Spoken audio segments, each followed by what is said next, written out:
England ఇప్పుడిప్పుడే పుంజుకుంటుంది. England కూడా right టైంలో వాళ్ళు Peking at the right time. మొదట్లో కాస్త డౌన్ వాళ్ళకి ముఖ్యంగా వాళ్ళ కెప్టెన్ హ్యారీ బ్రూక్ మనం ఏమనుకున్నామంటే అతను స్పిన్ సరిగ్గా ఆడాడు అది అనుకుంటే పాకిస్తాన్ స్పిన్నర్స్ని అతను బ్రహ్మాండంగా ఫేస్ చేశాడు. ఒక మ్యాచ్ విన్నింగ్ 100. ఎలా అనిపించింది sir Harry Brook batting, second batting Yeah. చేజింగ్‌లో అలా ఆడుతుంటే ఎలా అనిపించింది మీకు చూసినప్పుడు? Harry Brook was under tremendous pressure. ఎందుకంటే ఈ హ్మ్. వరల్డ్ కప్లో రెగ్యులర్గా స్పిన్నర్స్ అవుట్ అయిపోవడం, హ్మ్. అతని మీద ఆ రెప్యుటేషన్ ఉంది. ఐపీఎల్ కూడా ఆడాడు అతను. అవును. ఐపీఎల్ ఎందుకు ఆడాడంటే స్పిన్నర్స్ దొరికిపోతానని చెప్పి ఆడాడు అతను.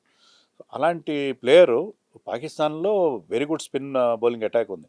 వాళ్ళ మీద అతను టైట్ సిచ్యుయేషన్లో వికెట్లు పడుతున్నాయి, టఫ్ టార్గెట్. కానీ అతను ఆడిన captain probably that was one of the best innings of this world cup. అతను చేజింగ్‌లో ఆడిన 100 కొట్టడం. చేజింగ్లో 100, అతను ఆడిన అగ్రెసివ్ ఆ పాజిటివ్ ఇంటెంట్ కానీ తర్వాత అతను కొట్టిన షాట్స్ కానీ ఈజ్ ఎ క్లాస్ ప్లేయర్. అతను క్లాస్ విషయంలో ఎవరికి అనుమానం లేదు. ఒకటి ఏంటంటే సబ్ కాంటినెంటల్ కండిషన్స్లో స్పిన్ ఆడడంలో అతను తడబడతాడు అనేది ఒక మార్క్, ఒక బ్రాండ్ పడిపోయింది అతని మీద.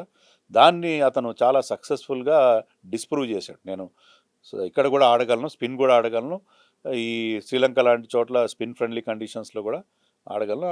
అదే అతని క్లాస్ని అతను ప్రూవ్ చేసుకున్నాడు.